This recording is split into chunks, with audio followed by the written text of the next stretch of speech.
Estonia is so digitally advanced, you can vote online, start a company in minutes, and access almost all public services without visiting an office. True or false? True. Directness in communication is a norm in Estonia, even when delivering criticism. True or false? True. Estonians are uncomfortable with silence and prefer constant small talk in social and business settings. True or false? Also true. Hi, and welcome to ASHA Global Voices podcast. My name is Tjasa Strle, and I'm a cross-cultural leadership coach and the creator of ASHA Global Voices. Together with my guests, we are sharing stories from around the world about different cultures, leadership, and human experiences that connect us. If you like what you hear, please hit the subscribe button. Your support means the world to me. And now, let's dive into today's episode. Hi, and welcome to ASHA Global Voices podcast. I am pleased to introduce Laura Kurs, a public relations professional from Estonia, with a diverse background spanning financial technology, education, innovation, politics, entertainment, and fashion. For the past 4 years, she served as an advisor to the Estonian Minister of Social Protection, supporting public and political communication around social issues and inequality. Motivated by knowledge, justice, and transparency, Laura has also initiated societal education projects, including a podcast, educational video series, and events.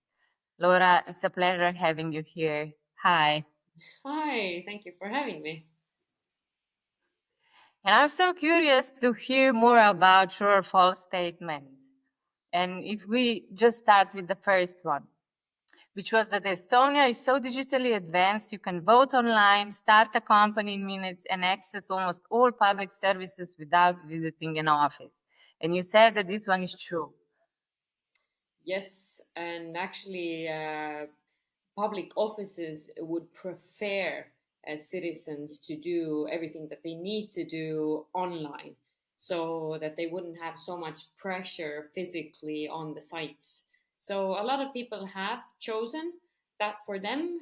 I'd say I'm somewhat a old schooler still, because I just love the human contact, and I feel that I always have a lot of questions. Hence, I'm in communications, and I get my things done best when I'm like eye to eye with someone.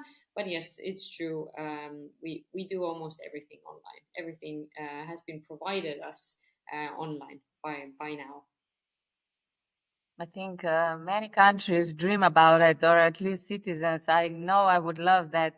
And I also remember having a friend, like I think 10 years ago from Estonia, and even then she was saying that you already had this kind of digital public services. And for me, it was like, wow. And we, for example, in Slovenia, after 10 years, we are still not there. So this is really impressive.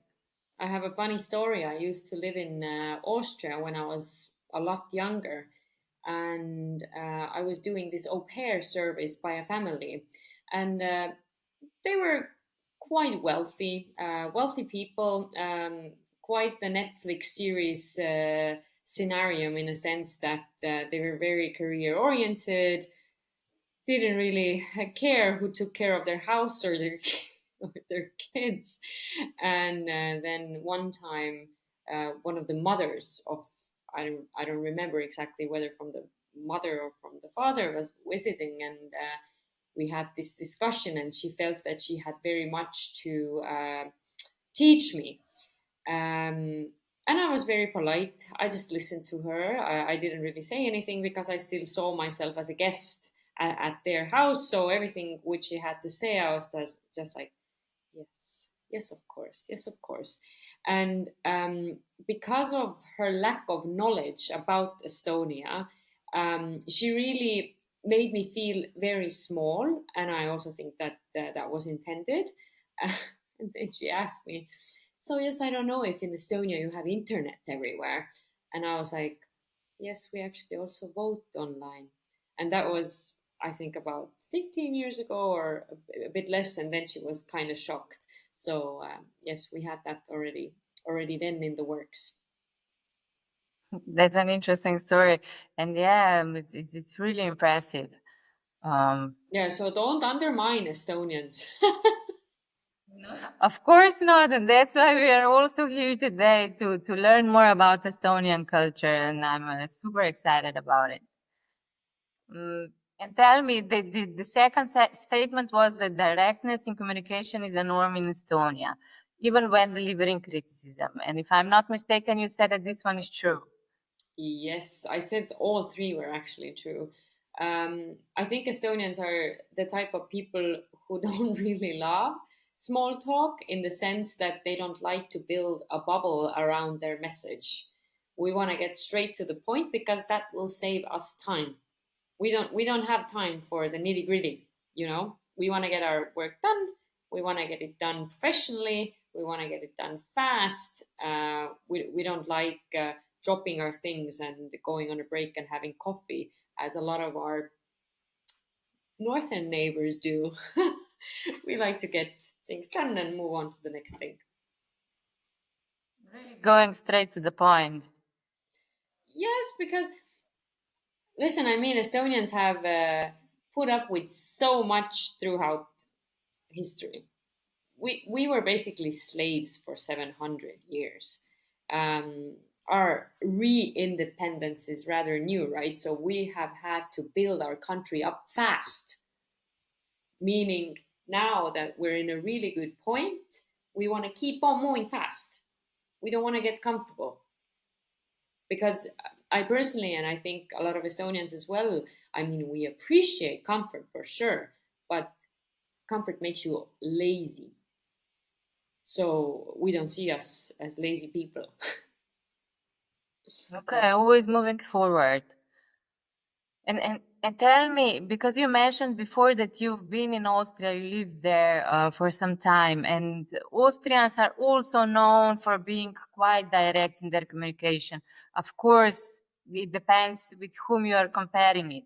So for me, it would be interesting to hear if you remember and if you could compare, for example, Estonians' directness in communication and Austrians, who would you say is more direct in your opinion? Definitely Estonians, because Austria is an old Western European country. So old Western European countries can be described very similarly, to be honest, in interactions. Um, so I think the Austrian directness comes from, especially in Vienna, because if there's any Austrians or actually whoever listening, I just want to let you know that I love Austria and I love Austrians. We I all think I'm know also pretty good Austria. at Austrian German, but I think Austrians are pretty good in being directly impolite. So not not necessarily always the nicest, but I would say Estonians keep it rather productive. And what is oftentimes seen as too direct from our end is actually a wish, as I said before, to cut the noise in between and move on. So in Estonia, we're more like everyone needs to deal with their personal feelings themselves. I'm not saying that it's always good. I would love if in certain situations we would also take more notice of other people, maybe. But I think we're also getting there, especially like the newer generations, because we are also quite westernized already, but we are still we are described as really hard workers wherever we go, and that we get things done fast. And I think it's just like runs in our blood, and it's not that we would like to hurt someone's feelings, but we're also like, okay, you have feelings, you deal with them, and you deal with them later. Okay, I understand. Really task oriented, trying to be as productive as possible. And tell me, the third one was that Estonians are uncomfortable with silence and prefer constant small talk in social and business settings. You said that this one is true. Yeah, Tell us a bit more about it. and it's really interesting in the sense that that we're actually not that big of talkers, and we really, really appreciate our personal space. Like on a bus, we always try to sit somewhere where no one's around. Um, if there's a possibility that I could sit in front when you're up in the back, I will use that possibility. We don't like people coming too close to us, for example, when we're having discussions. So personal space is really, really important for us. This is actually what I just discussed with friends as well. I came from lunch and then we were talking about going on hikes. So, so one of my friends brought up a really nice example that when you go out in the woods by the sea, you take your tent with you, and then you put your tent up there, and then you see someone else coming as well. Let's say a group of Germans. They also like to take their caravan cars and drive around Europe. And then they come and they park somewhere near you, like 20 meters or something like that.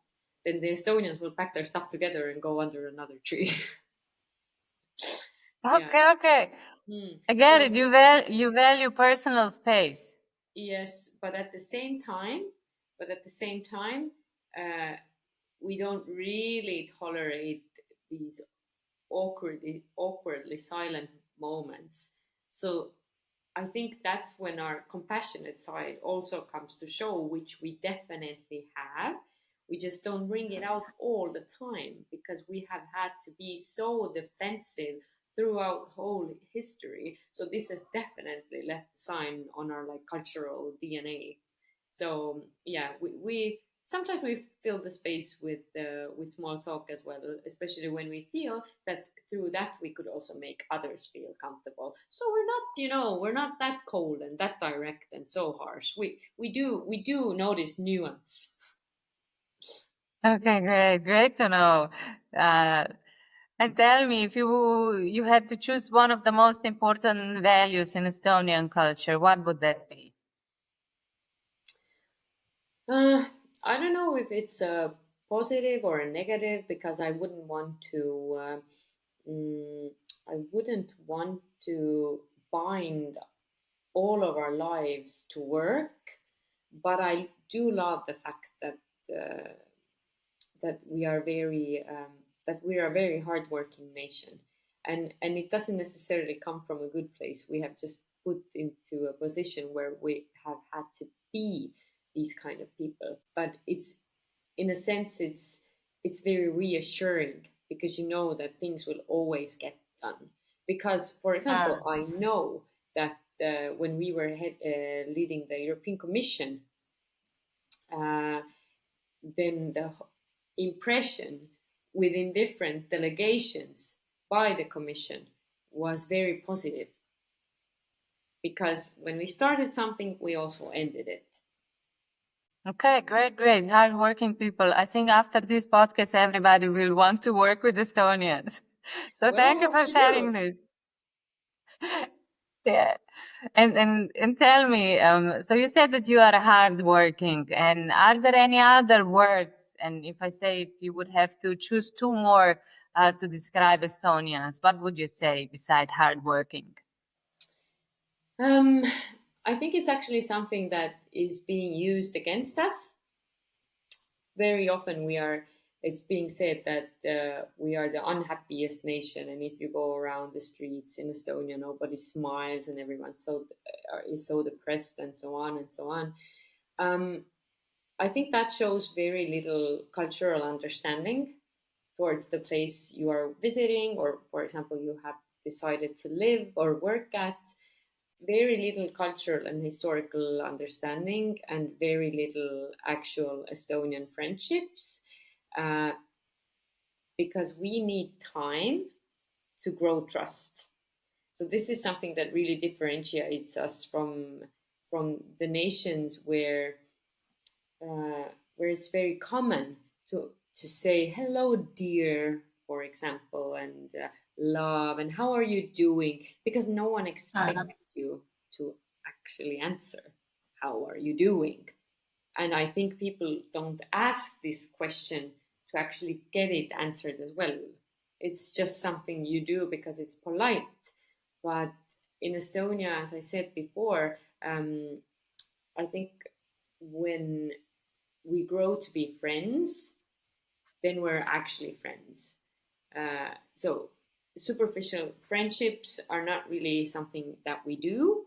So I wouldn't say that we are sad and depressed. I just think we are um, rather inward, yes, but that doesn't come from a place of sadness or bitterness.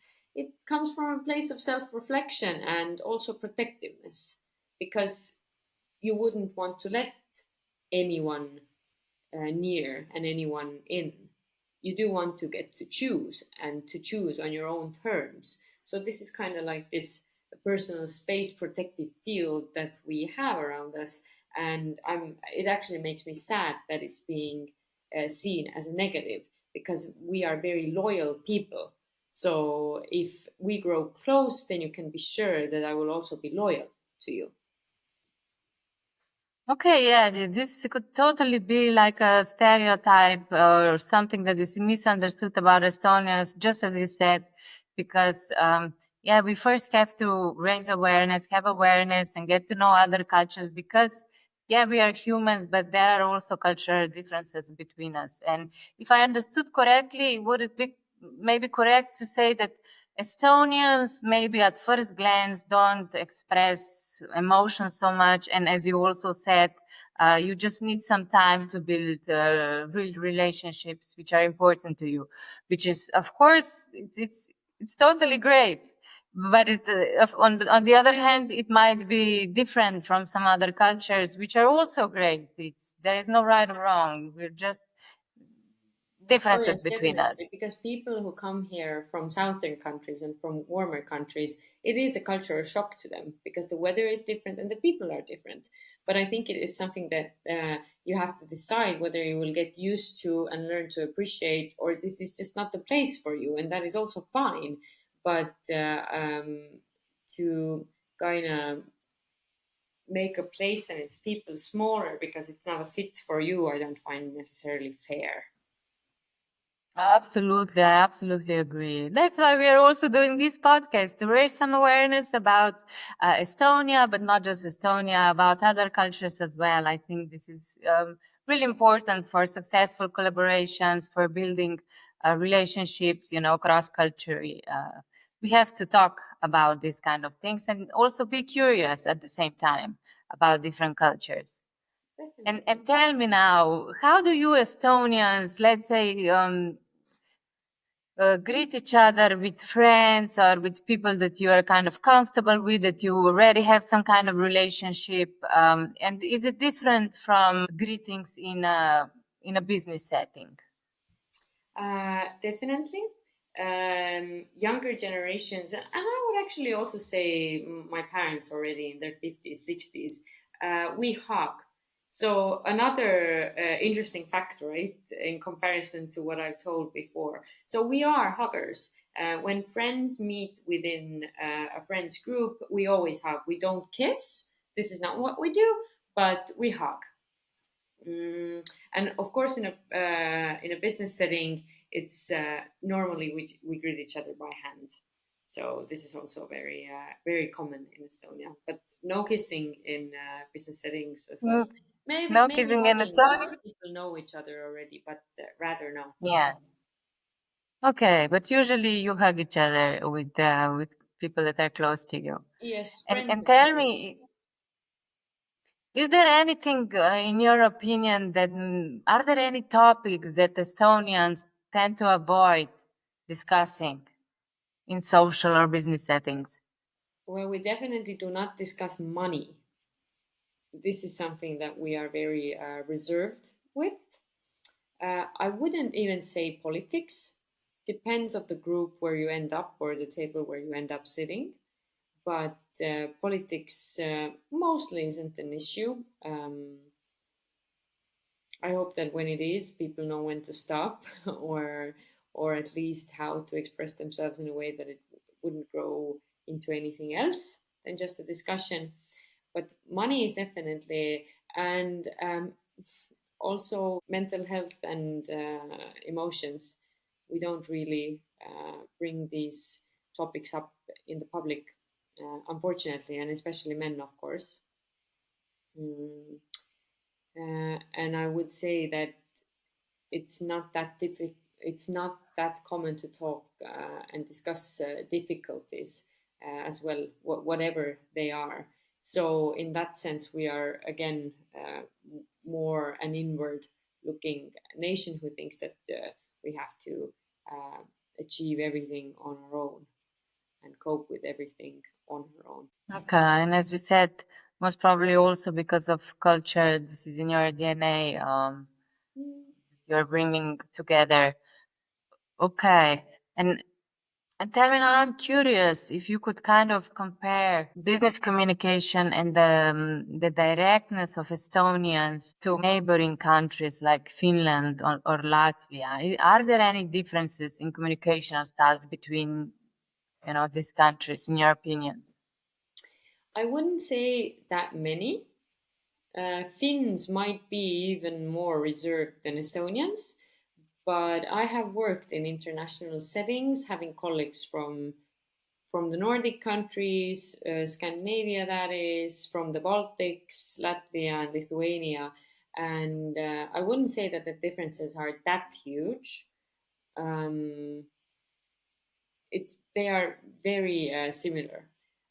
Lithuanians are definitely, I'd say, more open in a sense than Estonians or Finns, for example. But work-wise and work ethic-wise, we are very similar. Okay. And based on the things that you said until now, correct me now if I'm mistaken, is it correct to say that Estonians are in business settings more task oriented than relationship oriented? Yes, I would say so. I don't see that as a positive always as well, because I would like us to turn more in the direction of the person behind the task than the task itself, because I think that's actually where the recipe for a good outcome lies. Um, so getting more human centered, in a sense, more person centered and more personal. Um, but at the moment, I'd say we measure our success in the tasks being delivered. So Okay. that is also like a mindset change, and I think that is changing with the younger generations yet again. But how, for example, if you give us an example, we are at the business meeting. How does it usually go? Do you kind of have a little bit of small talk at the beginning, like, I don't know, about the weather or something else, or how's your family, whatever, or you go just straight, okay, here's the agenda, um, let's start the meeting. Yes, we normally we normally go straight to the agenda, because in Estonia it's also being said that when we agreed on meeting at 4 o'clock, for example, and if you're there 5 minutes before 4, then you're already late. So you have to be 10 minutes early for sure. If you'll be there at 3:55, then people are already like, is she going to be late? um, so it really depends on the relationship as well, like how long the collaboration has been. But mostly, I would say yes, we don't really talk personal with our partners. I mean, work partners, business partners. It all depends of the setting, but before a meeting and at the beginning of a meeting, maybe a few jokes here and there, but mostly it's like, okay, the agenda is this. Let's start. Okay. And we also mentioned at the beginning that Sonia is incredibly digitally advanced. And now I'm curious, do you use any specific communication tools or messaging apps, I don't know, that might be different from what other countries commonly use, like for business? No, I wouldn't say. Like, I mean, if we talk business, the field is so big and wide, so different sections. definitely use different technologies, but mostly I'd say that they're pretty much the same in the Western sphere for sure. So communications, I don't know, task management, etc. So I'd say we're pretty basic in that sense. Okay. But do you kind of, does the majority of communication takes place via emails or maybe WhatsApp or anything else? No, we are mostly we have moved on to apps now. So if it's within a group of people who work together, I know that a lot of businesses use Slack, for example. A lot of businesses and public sector institutions also use Signal because it's safe. And then there's different kind of systems within organizations to track projects, to track working time, and etc. So as I said, I don't really think we differ here from other countries which try to be digitally advanced, at least in a sense.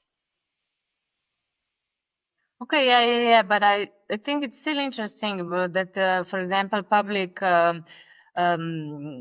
companies use Signal. This is, for example, for Slovenia, this is really uncommon, not so digitally advanced, especially not the public sector. Within the public sector, for example, within a ministry, it's run absolutely differently, right?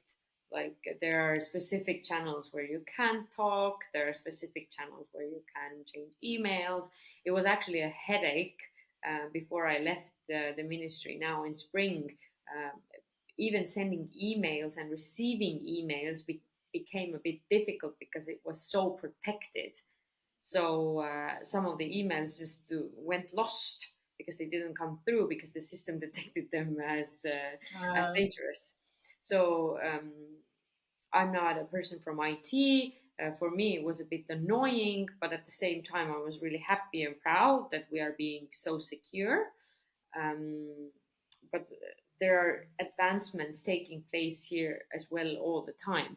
And I would say that the danger which we have is that because we have been so fast in our development, we have also become somewhat comfortable within it. So now I'd say we are lagging behind, and we gotta step up because other countries might surpass us, and I wouldn't like that to happen. I would like us to stay the country and stay the people who go around and teach other people how to do it. Because I mean, we're so small, you know. So let us have that, and let us ourselves have that. And tell me, what's the population of Estonia? I think you have less population than Slovenia or something similar. How many of you? We have 1.3 million inhabitants in Estonia. Yeah. And we have 2 millions. We're also a small country. Yeah. And what would you say? Is leadership in Estonian companies more hierarchical or collaborative? Unfortunately, I would say we still have pretty strong hierarchies because we are like a post-Soviet country. Um, we were a nation without any power, right? And I guess it's somewhat in our psyche, uh, the wish or the desire to have power over whatever, over yourself, over your family, over your colleagues, um, especially by people who are maybe not that self-aware, right? So they identify themselves through the power they possess. But I think it's also a very natural result when you have been stripped from all of the power an individual should possess. Because during Soviet times, I'd say people didn't even have power over their own thoughts. So now we have kind of the coin has flipped and we have somewhat Americanized, which I'm also not happy about. And I really hope that we can stop this process and Estonianize ourselves instead. but I'd say that the power positions are still very important within companies, within society, and I find it a shame. I don't think that we shouldn't have any power positions because someone has to take responsibility, right, in the end. But I would love to see it as more collaborative, because for me, power lays in knowing what I have to do. And a good leader who's in a leadership position has to be able to communicate that and also motivate the people to do what they have to do in a successful way. So I think one of the problems which we have is also that, and I don't think it's an Estonian problem, I think it's a general problem, that of course we need experts in leading roles, but we need people's people in leading roles firstly. Because if you lead a team, you need to also want to lead the people. Because people are not just, screws in a machine. They're living beings who have feelings you actually need to deal with. For sure. I'm all for for empowerment of teams. But it also goes to two sides, empowerment and, kind of being responsible or being more free. It's not an easy thing to do. So people also have to be, how can I put it? They also have to do, their self development so that they can kind of handle the freedom. Mm-hmm. But in my ideal world, there would be like more or less self-managing teams, but of course not always possible. Yes, I don't know if it is fully possible, self-managing teams to an extent maybe, but I think the key is communication and how clearly a leader can communicate her or his or their expectation. Yeah. And tell me, because we're already talking about leadership and you worked in a political PR. I'm curious to know, how do you also see, or how are political leaders or, leaders of your country portrayed in the media, or what's the image going out? Oh, badly. Well, like, what is, how are leaders in Estonia represented? Political leaders are presented in a very negative way, but I think that is the case everywhere. It's if you take on the job, it's something you have to consider, right? Sometimes it is deserved. Sometimes it is definitely not deserved. Um, but I think in politics, for example, the problem is that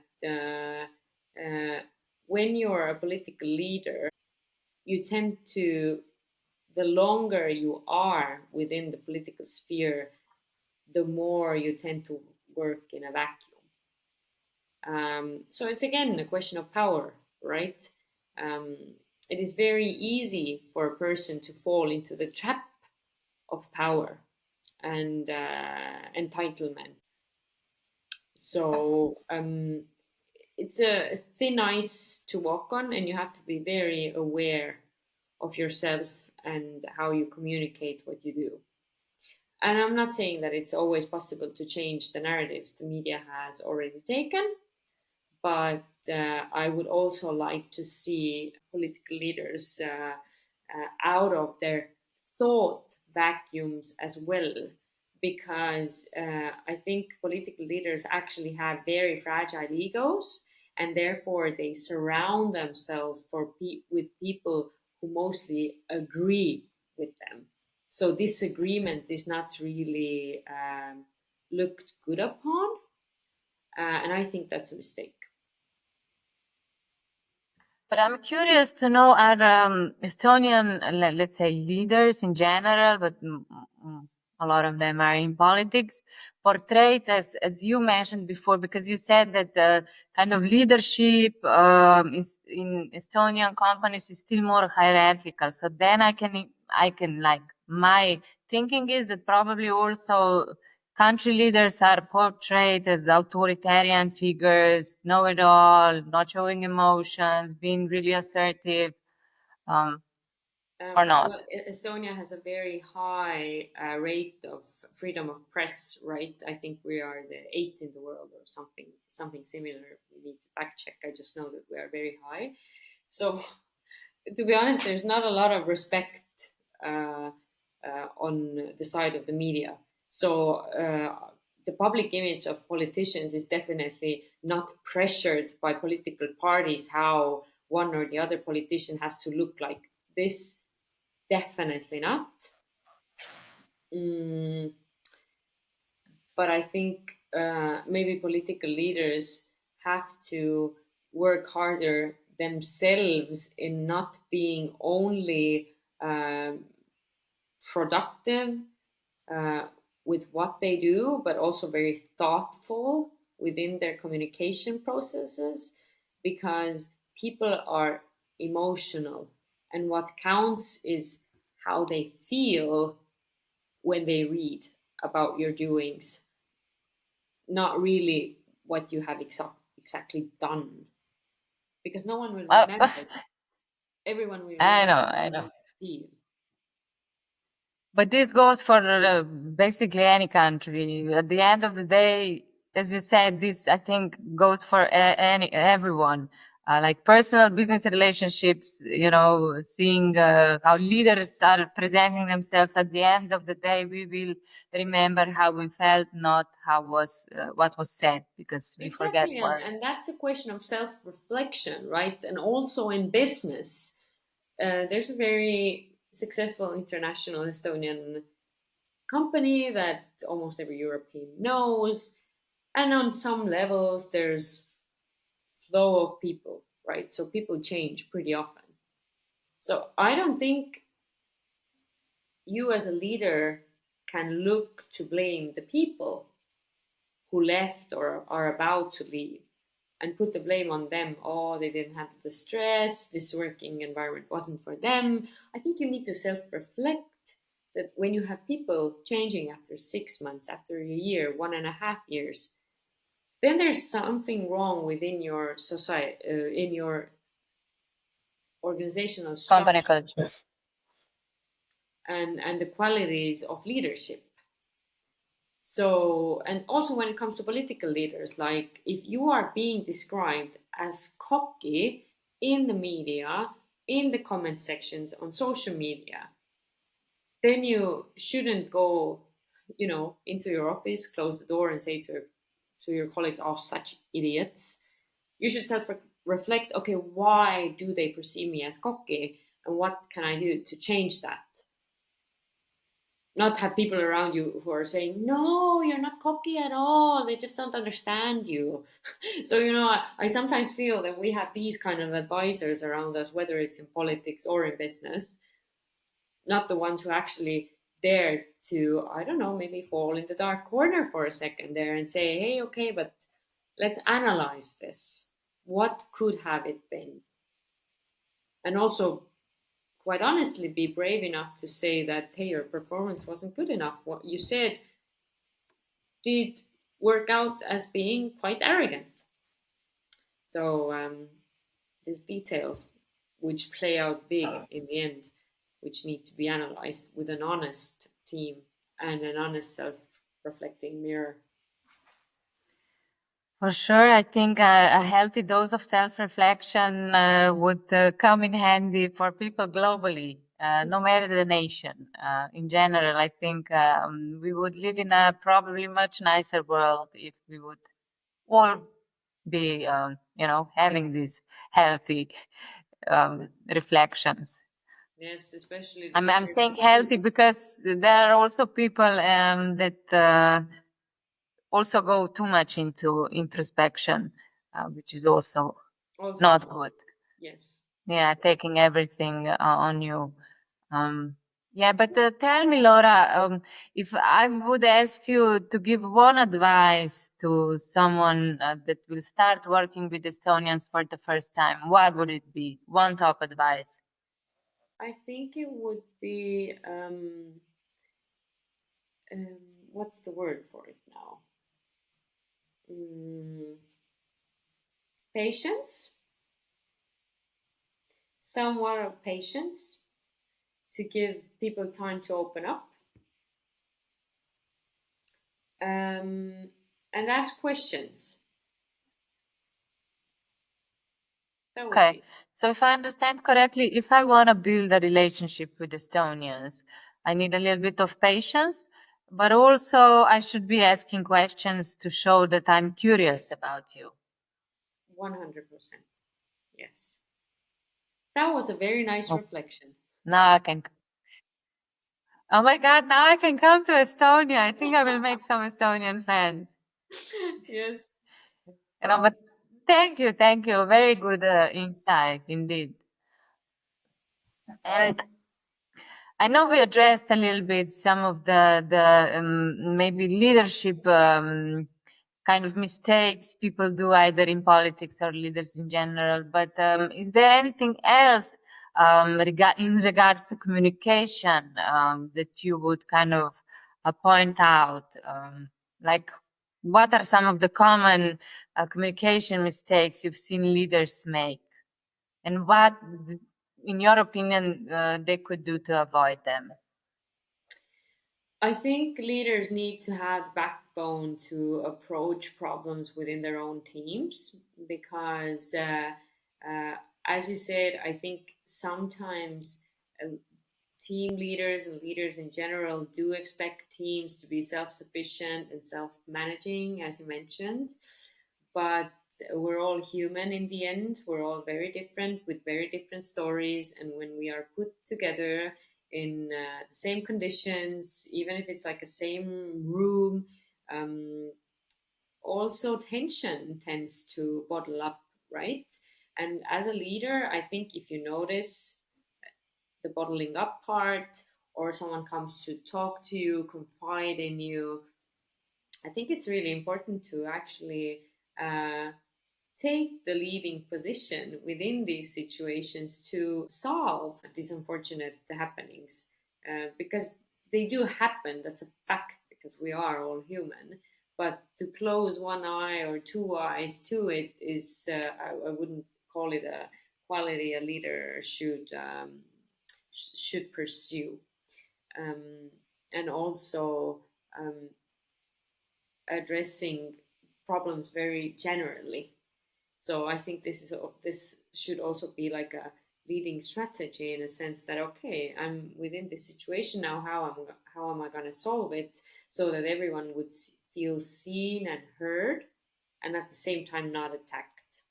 So uh, that would be my advice of also my own experiences, maybe.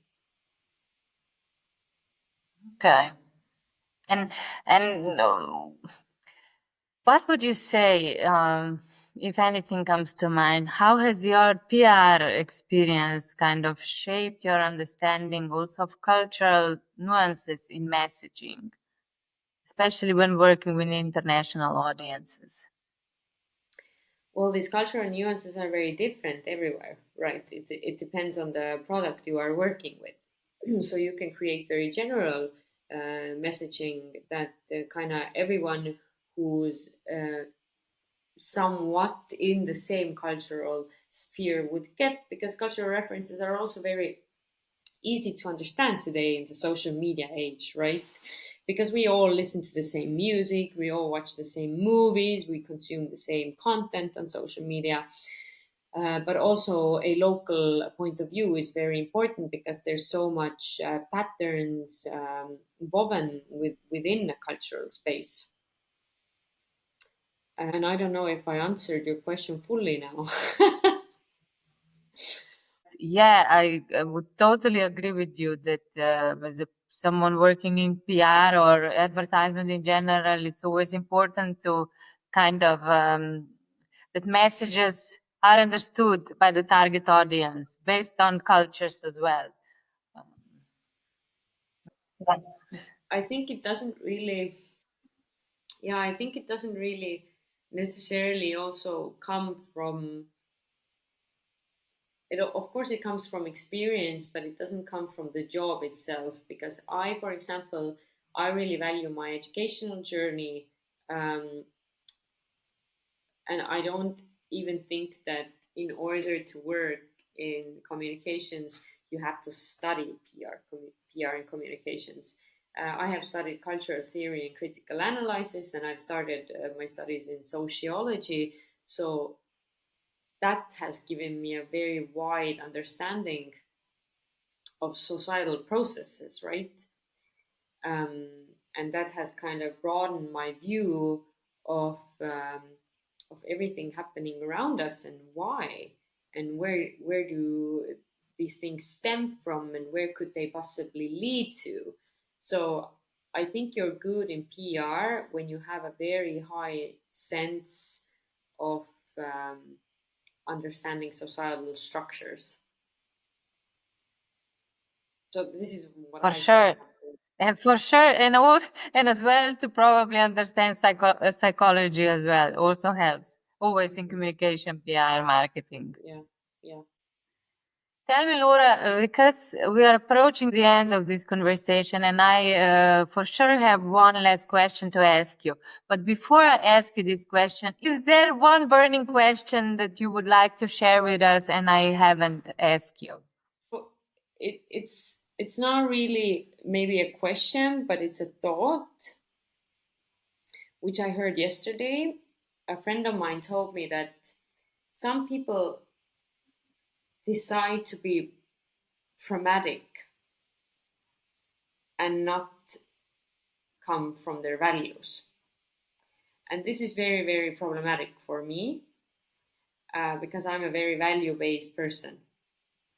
And pragmatism, I mean, we all need it. As you said, we can't dwell in our own thoughts as well.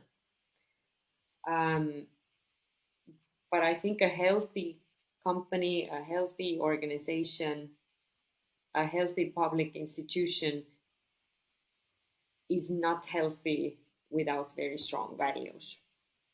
So I actually think that everything in life starts from values, and then we can start to differentiate and prioritize. Mm. So yeah, this is something that I think I maybe wanted to get out there. Mm. That I understand we live Thank you in for sharing. a world where it's expected of us to be super productive all the time, but maybe we need to start taking a step back from there as well. And this is a great intro into the last question, so you can continue. I love that you are talking about values. I also believe that values are really important so that we can live our lives easier if we know our personal values, and as well if the company really has values and we also believe as employees in these values. We have a more healthy culture and everyone is more satisfied. But my question now for you is, if you could imagine a better world to live in, what would that look like for people globally? That's not a very difficult question, right? At the moment, in the time period we're in. Uh, and I think the last thought track is perfect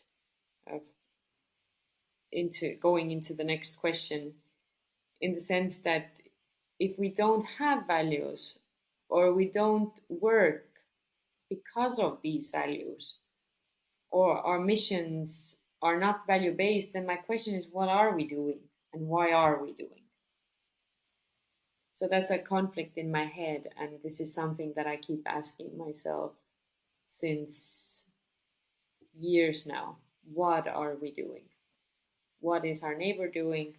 What is the guy over the ocean doing? What are we doing here? Like it's a big mystery and confusion to me, which I don't understand. Okay, so be more value-based and let all the people know their values and try to live by them, and Live the and world let would be live. a better place. Yeah, live and let Yeah. live. Live and let live. And thank you so much, Laura, for everything that you shared with us today. It was a pleasure getting to know Estonian culture a bit more. It was a pleasure getting to know you better and listening to all your insights. Thank you so much, and I wish you all the very best on your journey. Thank you, and good luck with the podcast. Thank you so much.